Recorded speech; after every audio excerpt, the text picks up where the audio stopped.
Shalom, anak-anak sekolah minggu, anak yang dikasihi Tuhan Yesus. Apa kabar nak? Semoga sehat dan bergembira. Tuhan Yesus baik.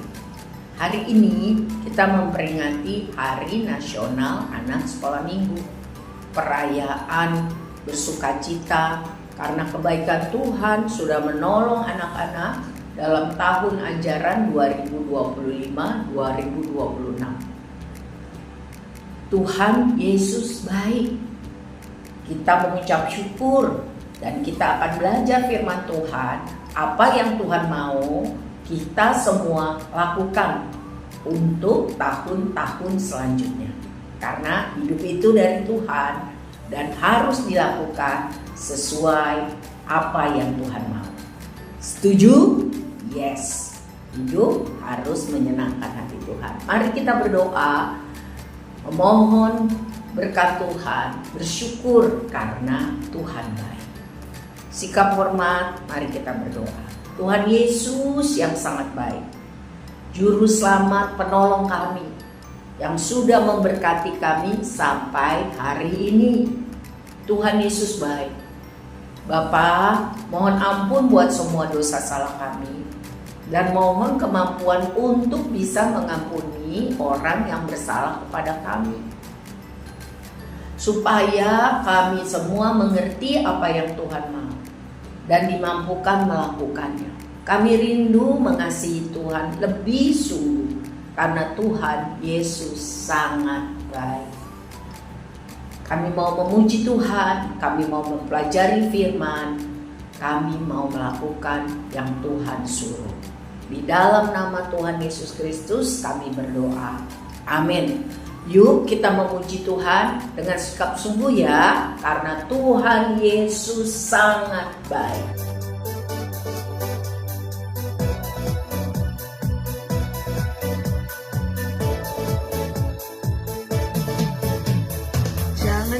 Jangan kau tergoda. Jangan kau kena rayuannya. Si iblis menggoda dengan sejuta tawarannya. Sana sini dia tebar pesona, sana sini dia pasang perangkap, menunggu kamu lengah, saat itu kamu ditariknya. Jangan kau tergoda. Jangan kau kena rayuannya. Si iblis menggoda dengan sejuta tawarannya. Sana sini dia tebar pesona, sana sini dia pasang perangkap, menunggu kamu lengah, saat itu kamu ditariknya. Lawan iblis, lawan di dalam nama Yesus. Lawan iblis dengan kekuatan firman-Nya. Lawan iblis dalam perlindungan nama-Nya. Lawan iblis dengan kekuatan Roh Kudus. Jangan kau tergoda. Jangan kau kena rayuannya. Si iblis menggoda dengan sejuta tawarannya. Sana sini dia tebar pesona, sana sini dia pasang perangkap, menunggu kamu lengah, saat itu kamu ditariknya. Lawan iblis, lawan di dalam nama Yesus. Lawan iblis dengan kekuatan firman-Nya. Lawan iblis dalam perlindungan nama-Nya. Lawan iblis dengan kekuatan Roh Kudus. Lawan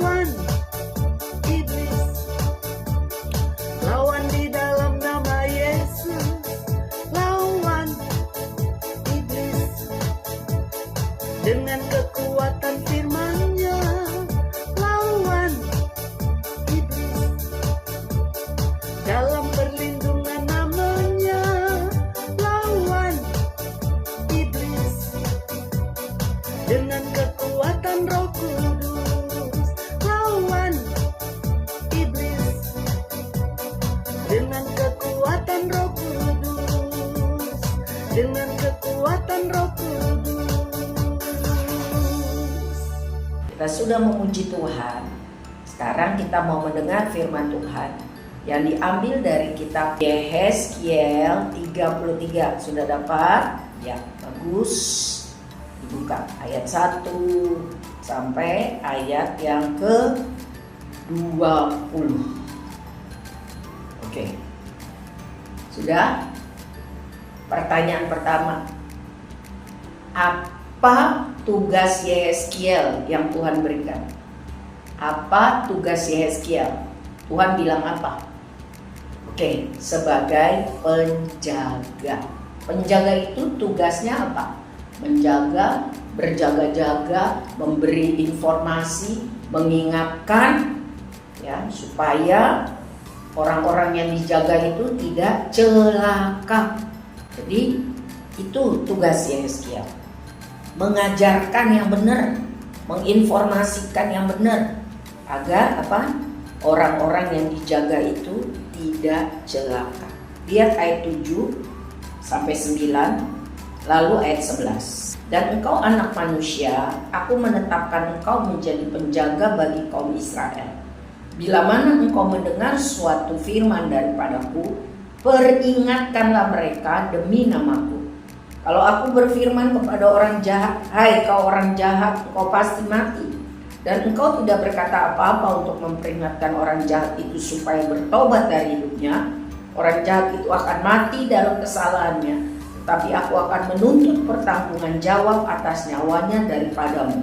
Tetapi jikalau engkau memperingatkan orang jahat itu supaya ia bertobat dari hidupnya, tetapi ia tidak mau bertobat, ia akan mati dalam kesalahannya. Tetapi engkau telah menyelamatkan nyawamu. Katakanlah kepada mereka, demi aku yang hidup, demikianlah firman Tuhan Allah, aku tidak berkenan kepada kematian orang fasik, melainkan aku berkenan kepada pertobatan orang fasik itu dari kelakuannya, supaya ia hidup. Bertobatlah, bertobatlah dari hidupmu yang jahat itu. Mengapa kamu akan mati, hai kaum Israel? Anak-anak, jadi Tuhan mau menugaskan Yehezkiel untuk menjadi penjaga bagi Israel, supaya orang Israel bertobat, tidak terus hidup jahat. Karena kalau terus hidup jahat, Tuhan bilang mereka akan mati dalam dosa. Tetapi kalau orang jahat itu bertobat, Tuhan akan mengampuni dan memulihkan kehidupan mereka. Nah, saya dan kamu orang yang percaya kepada Tuhan Yesus, di dalam Matius 28 ayat 18 sampai 20 juga dicatat untuk tugas kita seperti penjaga, tapi istilahnya pengajar, mengajar, ya, memberitahukan. Matius 28 ayat 18 sampai 20. Yesus mendekati mereka dan berkata, kepadaku telah diberikan segala kuasa di sorga dan di bumi. Karena itu pergilah, jadikanlah semua bangsa muridku, dan baptislah mereka dalam nama Bapa dan Anak dan Roh Kudus, dan ajarlah mereka, kasih tahu mereka, peringatkan mereka, tuntun mereka untuk melakukan segala sesuatu yang telah kuperintahkan kepadamu. Segala sesuatu yang telah kuperintahkan kepadamu, yaitu firman Tuhan, perintah Tuhan. Dan ketahuilah, aku menyertai kamu senantiasa sampai kepada akhir zaman. Anak-anak, tugas Yehezkiel sama seperti tugas kita, orang yang sudah menerima keselamatan, pengampunan dosa karena karya Tuhan di kayu salib. Kita sesudah diselamatkan tidak nyantai-nyantai, yang penting gue selamat, yang penting gue anak Tuhan. Tidak. Tugas kita menjadi penjaga, mengajar, memberitahu, ya, memperingati orang-orang yang ada di sekitar kita supaya semuanya hidup takut Tuhan, hidup dalam pertobatan, hidup mengenal Tuhan Yesus. Karena hanya Yesus satu-satunya jalan keselamatan dan hidup.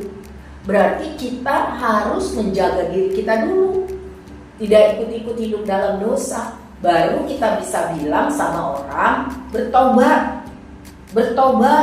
berhenti berbuat dosa. lakukan firman Tuhan. Bagaimana mungkin kalau kita saja masih melakukan yang jahat-jahat, terus kita ingetin sama orang bertobat, nggak bisa. Jadi yang pertama kita harus ingat pesan Tuhan Yesus kepada Yeskiel juga kepada kita, orang yang sudah diselamatkan, diampuni dosa, untuk menjadi penjaga. Bagi siapa? Bagi orang-orang di sekitar kita yang belum kenal Tuhan, yang tidak hidup dalam pertobatan. Orang tua kita, adik kakak kita, keluarga besar kita, teman-teman kita di sekolah, di rumah, ya, yang mereka melakukan yang tidak benar, yang tidak sesuai firman Tuhan, jangan diam saja. Firman Tuhan bilang, katakan supaya mereka bertobat. Kalau mereka berubah, bertobat, Tuhan ampuni dosanya, Tuhan pulihkan. Tapi kalau mereka tidak bertobat, mereka akan tanggung jawab mati di dalam dosa. Tapi kalau kamu tahu ada orang berdosa, kamu diam-diam aja, maka kalau dia mati dalam dosa, kamu yang bertanggung jawab. Seperti itu. Mungkin kita pikir saya takut, saya nggak berani. Ya.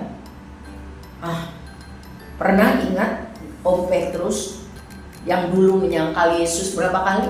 Yang bilang aku nggak kenal, nggak kenal, nggak tahu siapa tuh. Menyangkal Yesus 3 kali.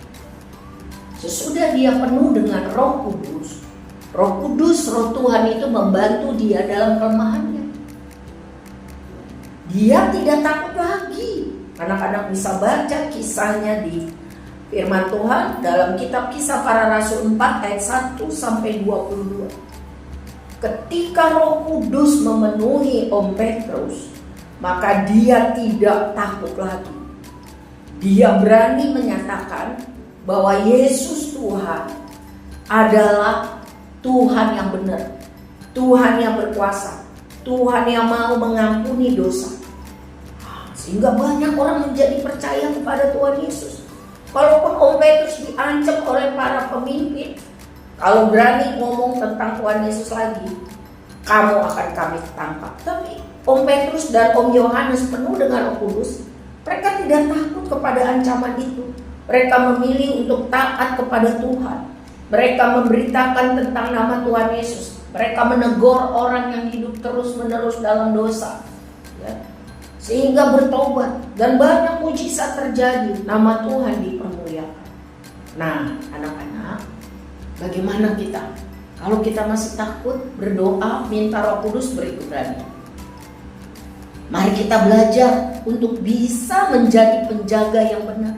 Kalau lihat yang gak benar, jangan diam saja. Tapi sebelum bisa menjadi penjaga, kita harus mempersiapkan diri dulu. Banyak berdoa, doakan orang yang kita mau kasih tahu, kita tegur itu. Lakukan yang baik, yang benar dulu. Kita mau kan hidup kita melakukan firman Tuhan? Kita mau kan hidup kita menyenangkan Tuhan? Kita mau kan disertai Tuhan senantiasa sampai kesudahan zaman? Karena janji Tuhan, hanya orang-orang yang setia menjadikan murid-murid Tuhan, mengajar orang firman Tuhan, membaptis orang, yang melayani Tuhan, yang melakukan pekerjaan Tuhan, yang bukan diam-diam aja.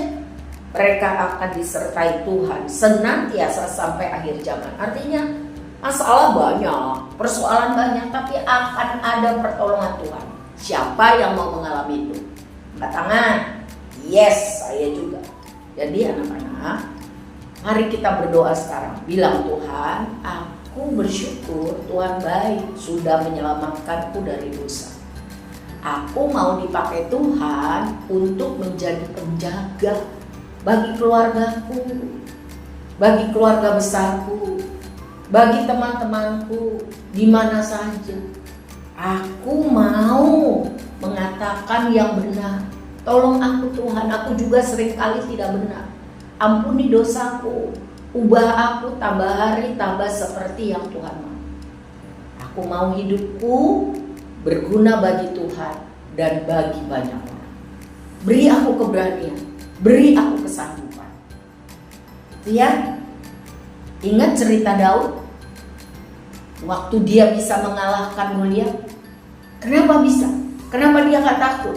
Kenapa tentara-tentara pada takut? Abang-abang Daud pada takut? Karena Daud sudah dipenuhi dengan urapan Tuhan, didoakan oleh Nabi Samuel. Tapi sebelumnya Tuhan bilang, Tuhan lihat hati Daud mengasihi Tuhan. Apakah kita mengasihi Tuhan? Apakah sungguh-sungguh mengasihi Tuhan? Apakah ada kerinduan mengasihi Tuhan? Dari dia kecil, dia ada tugas di rumah, menjaga domba-domba, kambing-kambing. Dicatat dalam Alkitab, selama dia bekerja, bertugas itu dia gak males. Dia lakukan yang terbaik. Kalau ada serangan singa, ada serangan beruang, dia gak kabur. Dia berusaha terbaik. Dia mempertahankan kambing domba bapaknya. Nah, gimana kamu? Nah, kalau dikasih tugas, lakukan yang terbaik gak? Males-malesan gak? Cuek-cuekan gak? Dari kecil harus sudah dibiasakan. Apa saja yang dipercayakan, apa saja tugas kita, lakukan yang terbaik seperti untuk Tuhan. Lakukan sungguh-sungguh seperti untuk Tuhan. Maka Tuhan akan lihat hati kita. Tuhan akan lihat, oh anak ini pura-pura baik ini. Oh anak ini males-malesan. Oh anak ini sungguh-sungguh mengasihi aku, kata Tuhan. Buktinya apa saja yang dia kerjakan, dia lakukan yang terbaik. Gak ngomel, gak ngeluh, gak males, gak menunda. Lakukan apa yang Tuhan suruh, ya. Maka Tuhan sedang mempersiapkan masa depanmu, nak, ya, untuk maksud Tuhan yang besar. Jadi penjaga bagi keluarga besar, bagi masyarakat, bagi bangsa, bagi dunia. Ayo, mari kita berdoa. Siapa yang mau dipakai Tuhan, siapa yang bersedia untuk menyatakan kebenaran, menegur kesalahan, mengajar orang kenal Tuhan, yang mau dipakai Tuhan, dipersiapkan Tuhan untuk baik, benar, kudus, untuk dipakai Tuhan. Mari kita berdoa dengan sungguh-sungguh. Tuhan Yesus, terima kasih. Kami belajar hidup kami ini karena anugerah Tuhan, dan seharusnya dipakai seperti yang Tuhan mau. Tuhan mau kami jadi penjaga bagi orang-orang yang ada di sekitar hidup kami. Kami menegur kelakuan yang salah, kami mengajar yang benar, supaya banyak orang percaya kepada Tuhan Yesus, hidup dalam pertobatan. Tolong kami Tuhan, mampukan kami. Kami mau Tuhan, kami mau dipakai Tuhan. Ini kami Tuhan, pakailah kami Tuhan untuk melakukan yang Tuhan mau, menjadi penjaga, menjadi alat Tuhan. Kami menyerahkan hidup kami, pakai kami Tuhan seumur hidup kami. Kami mau membawa sebanyak mungkin orang mengenal Tuhan. Kami mau dipakai Tuhan untuk menegur kelakuan yang salah. Kami juga mau Tuhan dipakai Tuhan untuk mengajar orang-orang mengenal Tuhan. Ini kami rindu Tuhan mengasihi-Mu. Kami rindu Tuhan melakukan kehendak-Mu. Ini kami Tuhan, pakai kami. Di dalam nama Bapa, Anak dan Roh Kudus, kami sungguh minta Tuhan pakai hidup kami, berguna bagi Tuhan, jadi berkat bagi banyak orang. Di dalam nama Tuhan Yesus, amin. Selamat Hari Nasional Sekolah Minggu, nak. Ingat, Tuhan mengasihimu, Tuhan mau memakai hidupmu menjadi penjaga bagi banyak orang. Tuhan memberkati.